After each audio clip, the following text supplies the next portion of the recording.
Welcome to a visual journey of the natural world in and around Whistler, BC, or at least my experience with it over the past dozen or so years. Hello, I'm David McColm, and I'm a night sky photographer. And I guess what that means is I like shooting from sunset through the night to sunrise. And that's what I've been doing in Whistler for, as I say, the last 10, 12 years. During this talk, I hope I can show to you Whistler in a different light. And by light, I mean capturing that last light of the day, leading into blue hour, a potential moonrise, the stars and Milky Way moving through the sky, and of course, the northern lights. The night sky visuals you're seeing in the background are time-lapse clips that I've shot over the past number of years. These particular ones are from one of my films called Whistler Seasons. And it, like my other Whistler films and other films, you can find on my website, davidmccomb.com. And they're there to peruse and enjoy at your leisure 24/7. However, before I show and talk to you much more about shooting last light and the night sky around Whistler, I'm going to show you Whistler from a vantage point that I just love to experience it from. And that's from the sky, and in particular from a helicopter and a drone. Well, we might as well start with an aerial photo of Black Tusk, as it's pretty darn iconic in the area. On this shoot, I went up specifically to shoot the moon as it was rising over Black Tusk and was fortunate enough to capture it perfectly. And when you're up there, even if you're up there to shoot the moon, there's a lot of other perspectives to capture. This is Black Tusk from much higher up, looking down towards Howe Sound as the sun is setting. And in the distance, there's Mount Baker, which if you're in Vancouver, you can, on a clear day, you can see it quite clearly. And this is all part of the Coast Mountain Range in the foreground. And when you're up in the air in the summer, it looks quite different and equally majestic. Look at the greens, the shades, the browns, the river flowing, still some snow, and we're looking west here. And there's Garibaldi Lake in Garibaldi Provincial Park. And of course, in the distance, Black Tusk.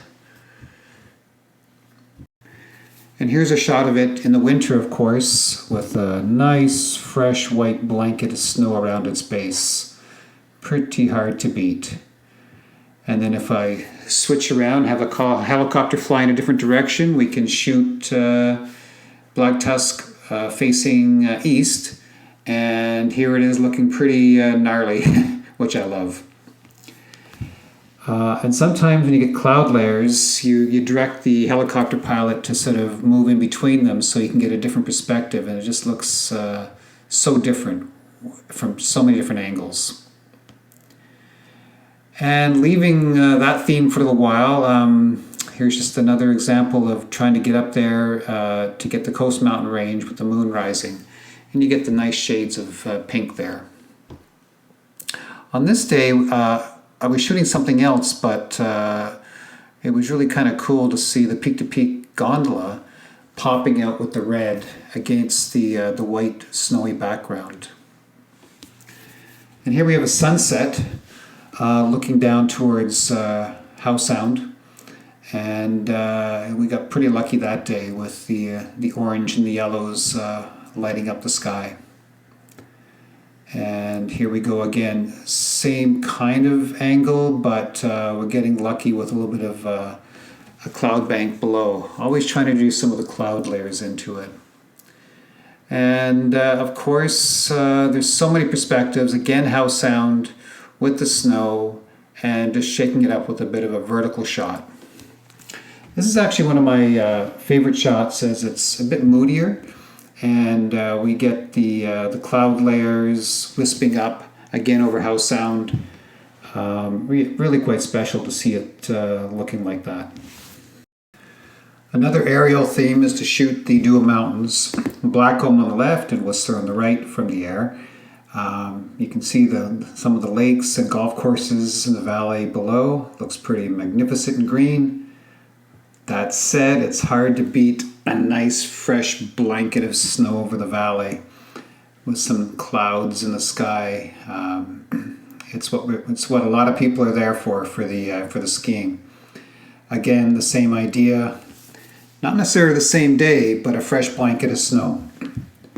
And you can see again the lakes and the golf courses covered in snow in these shots. And backing up a little bit further to the south, and now we're looking kind of to the northeast, and you're getting that last light just touching the peaks of the mountains. And shooting more towards the east, we're getting an alpenglow. And always love a nice alpenglow over the mountains. But you start to get some perspective when you back up that Whistler and Blackcomb are not alone out there. And there we have it, another moonshot over Wedge Mountain in the distance and Creekside Village on the bottom of the photo. And again, Creekside with the lights of the village coming on, and you can see some of the skating rinks that are being shoveled off in the foreground. And again, another Creekside shot with the lights. That's Needle Lake Lodge at the bottom there. Just looking spectacular in white and light. And of course, you have to shoot the main part of the village. You got Blackcomb on the left, Whistler on the right, and the village at the bottom, and the sliding centers above there as well. And while we're up there, it's nice to grab a few details. There's the skating rink and people down below having a blast while we're up in the air having a blast as well. And there's the Fairmont Chateau Whistler at the bottom of the run at Blackcomb.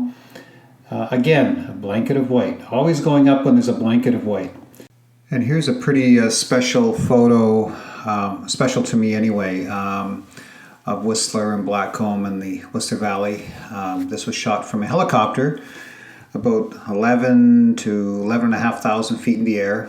And it took, I guess, a few tries and a few years to actually capture the moment the way I wanted to capture it, and this is the result. Some people ask why the curve in on the horizon. Well, we didn't get that high so that you could see the Earth's curvature.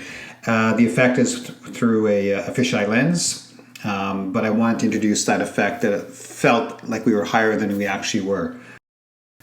Well, it's time to come back down closer to good old planet Earth, and this is a drone shot in the summer, and you'll soon see that it's going to transition to a winter shot.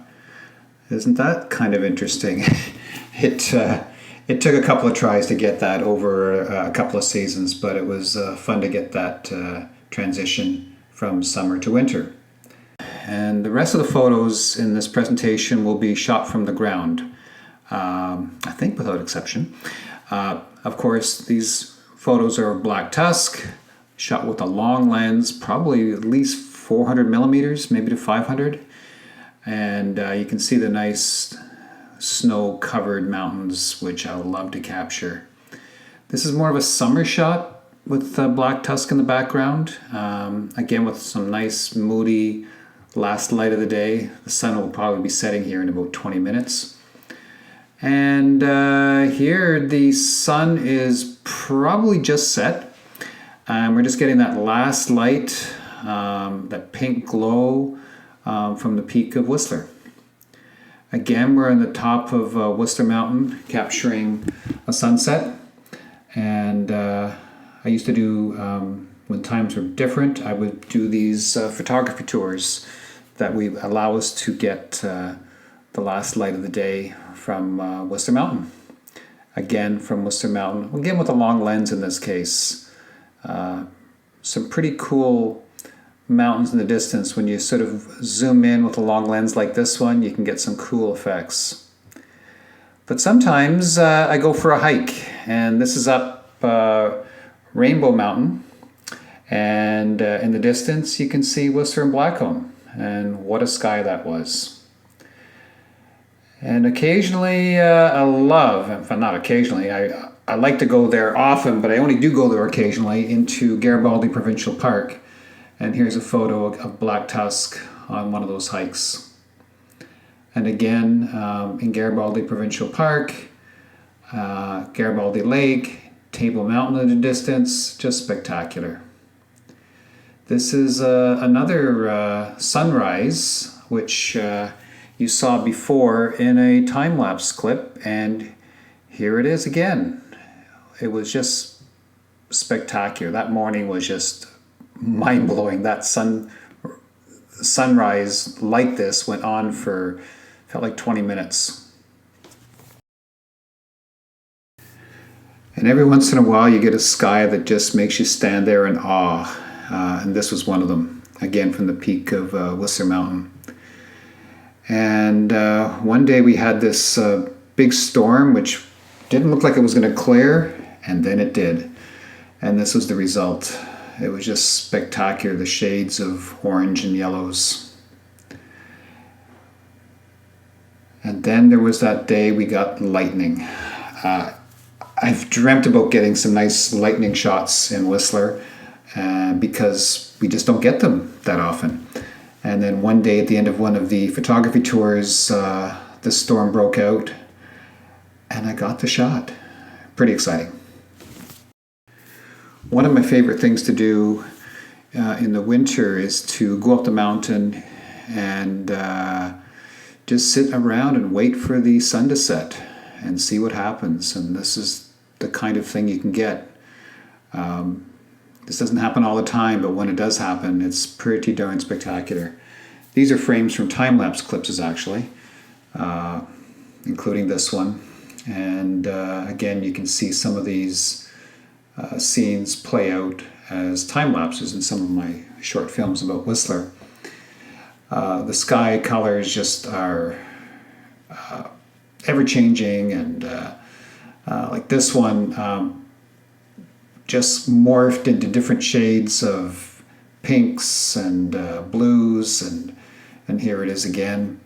It was a sunset that probably went on, it felt like, for half an hour, which is really unusual. One of the things I like to do is to try to get myself positioned between the cloud layers. So here I'm on the peak of Whistler, and there's a cloud layer below and above, and this is what you get. Pretty spectacular. These next two photos are of a Whistler Mountain sunset, where as the sun disappeared behind the mountains in the distance, the snow went this incredible shade of pink and gold. It was really something quite wondrous. Well, it's time to bring you out of the light and into the dark. I just love photographing Whistler and the area at night, and this is the kind of thing you can get. Snow, the lights come on in the valley, you get a little bit of cloud action. It just is a magical way to experience Whistler and many areas, in fact. This is a shot from across the valley looking at Whistler and Blackcomb. Of course, with Blackcomb on the left, Whistler on the right, and a nice fresh blanket of snow, just making things look spectacular. And the summer brings Milky Way season. The core of the galaxy is much stronger and more visible during the summer into the fall, and that's when I get out there and really try to get lots of great Milky Way shots and time lapses as they pass over Blackcomb and Whistler. This is a shot from probably about a 1 hour hike, depending on the snow conditions, and it's a compilation of probably 30 or 40 photos that I've stitched together to create that comet effect. This, I guess, so-called comet effect is a compilation of probably 300 to 400 photos, thus the longer streaks in the sky. But as well, you get the lights of the grooming machines on the mountain that all blend together to create the streaks passing over Whistler and Blackcomb. Here's an image that took a bit of late night grunt work to get, let's say. This cloud inversion I could see happening in the valley, and around midnight, after I had some company over, I decided to hike up the mountain. It took about 2 hours to get up to this position, but once you got above the cloud layer, the view was pretty darn spectacular. Continue with the theme of shooting Whistler at night. Here's a winter shot from across the valley, probably about 3,000 to 4,000 feet above the valley floor. And here's a shot from one of my easier spots to get to, probably a 1 to 2 hour hike. And yeah, Whistler and Blackcomb looking pretty darn spectacular. And here's a zoomed in shot from that same spot where you can see the village and the Whistler Sliding Center to the right. I think this is probably my favorite spot to ever shot the mountains in the valley. This was a real special night, and it was cold, probably minus 20, but it made for some really good light. And then the next morning, it was a pretty nice sunrise with a little bit of color in the sky, and it was just an amazing and wonderful, memorable experience. Whistler is blessed to be right next door to an amazing provincial park. This is Garibaldi Provincial Park, and these are images from the park at night. This is up at Elfin Lakes, which is a great place to hike up to, and I've been up there a few times over the years. And on one particular night, we got the Northern Lights to come out. That was just amazing. I was basically sat out beside this lake all night long and just watched scenes like this unfold. And then, of course, I have to get out there in the winter, and the lake was freezing up overnight, which was kind of a cool thing to see. You could actually see it progressively freezing. And of course, Black Tusk is part of the park, and I've spent many a night in the park next to Black Tusk, which is pretty special. And then when you turn around, this is the view you get. You're looking back towards Whistler here, but you can see a hint of the Northern Lights, and this is what it looked like.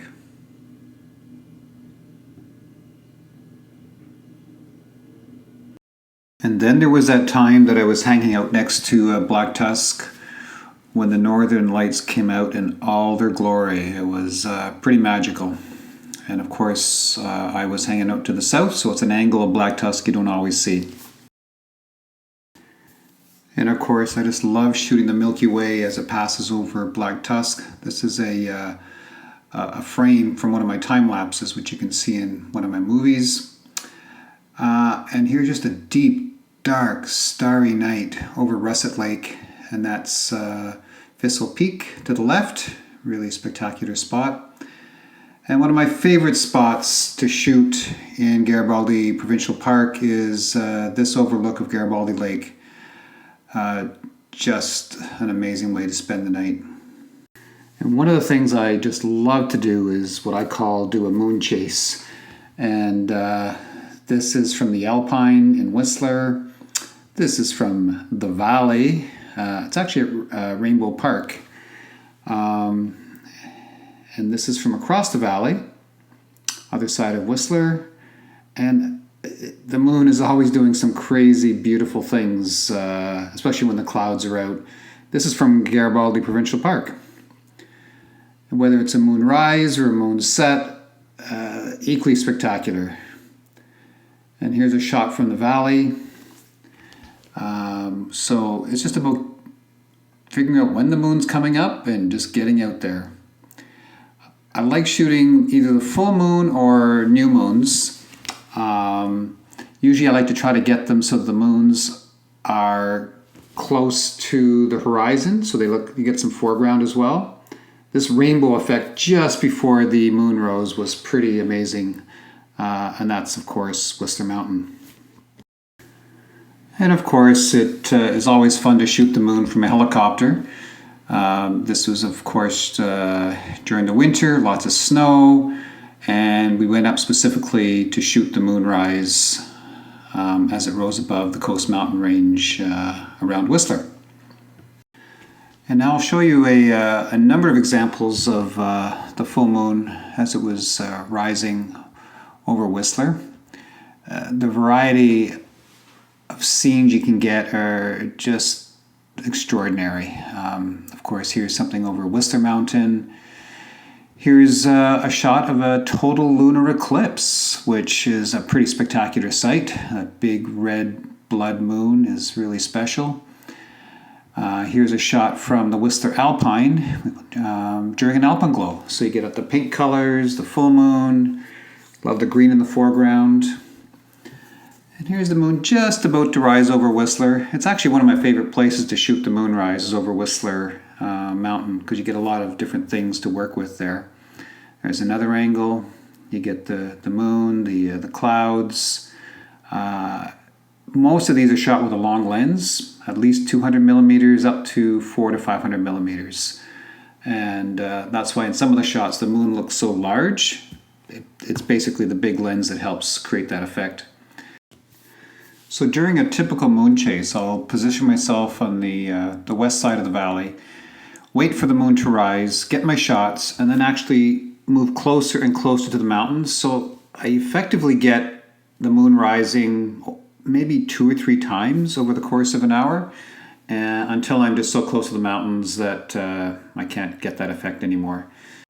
And while most of my chases involve capturing the moon rising over the mountains, on occasion I capture the moon setting on the west side. And here's an example, as is this one here. This was in a lake little outside of Whistler.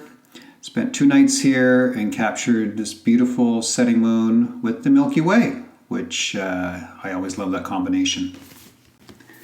And here's a shot of the moon just resting on top of the gondola cables.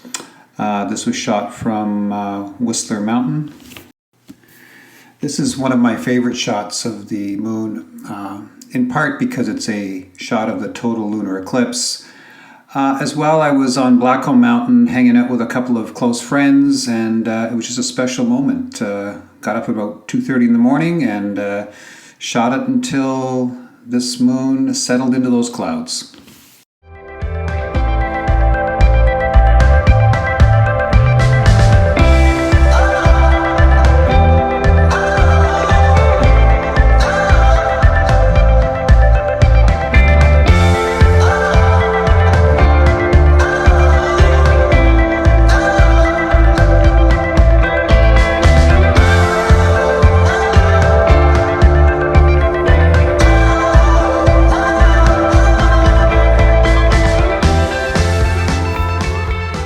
Of this presentation will be focused pretty much on the deep, dark, beautiful night sky in and around Whistler, as in this example of the Milky Way passing over the ski lift with a little bit of the northern lights in the background. That said, it's time to show you how big and wonderful the northern lights can get. I mean, even check out the green reflection in Alta Lake down below. I'm often asked how often I get to experience the northern lights in Whistler, and in all honesty, it's not that frequent. Probably my best year, I got to see it maybe 15 to 20 times, and in that period, maybe only a handful of times were this spectacular. But look at this, when you're above the clouds and the northern lights come out, it's pretty hard to beat. And here's an example of what some people call a picket fence aurora. And this is on Whistler Mountain again. And I've only seen it a couple of times, but this was one of them. So when the northern lights or aurora aren't out, I'm of course trying to shoot the starry nights and of course the Milky Way. And here's me doing a little bit of a selfie. And here as well. Sometimes nice just to put a person in the shot just to give a sense of perspective on how vast this wonderful universe is.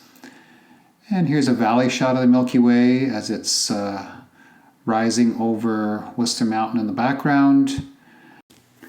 And of course, why not try to get both the Milky Way and the Northern Lights in the same shot? And yours truly, of course, on occasion. This is also from the peak of Whistler Mountain and looking north, so the Milky Way is not as visible at the north end as it would be at the south end.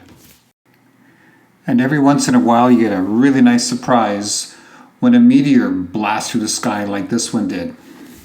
And then this one, while I was on Whistler during this spectacular Northern Lights display. And here's a little bit of a time lapse of it. And as I said before, there's nothing quite like being above the clouds. It just adds a whole other dimension to the flow of the time lapse.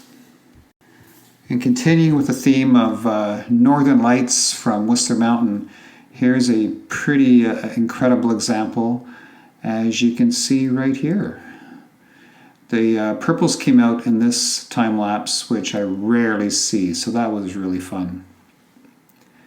And I'm often asked how well you can see the colors of the Northern Lights with the naked eye. And the short answer is you can't see them as well as you can with a longer exposure on the camera. But when it's a big show, believe me, it's something special. This shot of the Milky Way and the Northern Lights also includes on the right-hand side the Andromeda Galaxy, that little dish over there. And one thing I can say for certain is that I never tire of seeing and experiencing the Northern Lights.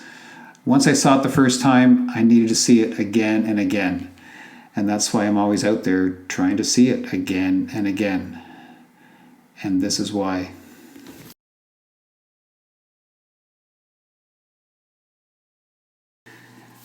Well, besides the obvious beauty of shooting from the Alpine, as you can see from these photos, it's a pretty wondrous location to shoot the night sky. A big advantage is there's less light pollution. So you just get to experience the stars, the Milky Way, the Northern Lights in a much more vivid manner. You know, looking down the village here, you can just see there's more lights down there. And while you can experience the Milky Way from the valley bottom, it's just a bit more challenging. The big disadvantage of shooting from up here in the winter especially is that it's cold. And I might be up here for hours standing out in the cold by myself with the wind, and at some point I get so cold that I just have to call it quits, and I put my skis back on and head down the mountain for a warm hot chocolate. And yes, even though it is more of a challenge to shoot the Northern Lights and the Milky Way and the night sky in general from the valley floor, when the conditions are right, like here, it is so worth it. What I especially like is to shoot the reflections of the Northern Lights in the various lakes. This is shot at Alta Lake, and there's me being a bit of a poser. And I go there quite often when the conditions are like this. This particular night was extraordinary. The Northern Lights were straight overhead, and as you can see here with the fisheye, it went really high in the sky, which is unusual for the Northern Lights this far south. But when it happens, wow. This photo I call Puff the Magic Dragon. I guess you can figure out why from that nice little cloud over top of Mount Currie. This is one of those nights where it was a combination of the aurora and the clouds that made it really special. And for fun, this is one of the first nights I ever experienced the Northern Lights in Whistler, and pretty well this night got me hooked. This last photo is of the Whistler Valley, and it's special in the sense that it was shot during the 2010 Paralympic Games. and they were doing their practicing for the closing ceremonies and the spotlights going. So knowing that they would be doing this, I went up the mountain with a family member, and we spent a couple hours out there just enjoying the night sky and watching the spotlights go back and forth. And then afterwards, we hiked back down for some more hot chocolate. I thought I should end this presentation of the natural, wondrous, and deep sky world around Whistler, or at least my perspective on it, with some time-lapse clips I've put together over the years. For those of you who don't know what a time-lapse is, basically it's a compilation of a whole bunch of photos you put together, and from those photos you create a short clip. So what I would do is go out, set up my tripod, and then take a whole bunch of photos, maybe 200, 300, 400 photos over the course of 1 to a few hours. And then afterwards go back to the computer, compile them, put them all together, and use those individual frames to create these clips. So with all these time lapses, what you're seeing are individual photos that I've taken one right after the other. Sometimes these photos are 5 seconds apart, sometimes 25 seconds apart, but the key is they're just taken one right after the other. And then you basically end up with a scene that looks like it's been sped up. These Starry Night and Milky Way clips are from my movie Whistler Deep Sky 2, and some of the following clips, which I'll close with, are from my movie Dusk to Dawn.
Thank you for spending time with me as I presented just a little of what I feel is a wondrous, natural, and deep sky world around Whistler, and I hope you have a chance to experience it a bit in person one day. In the meantime, be well, and don't forget to look up.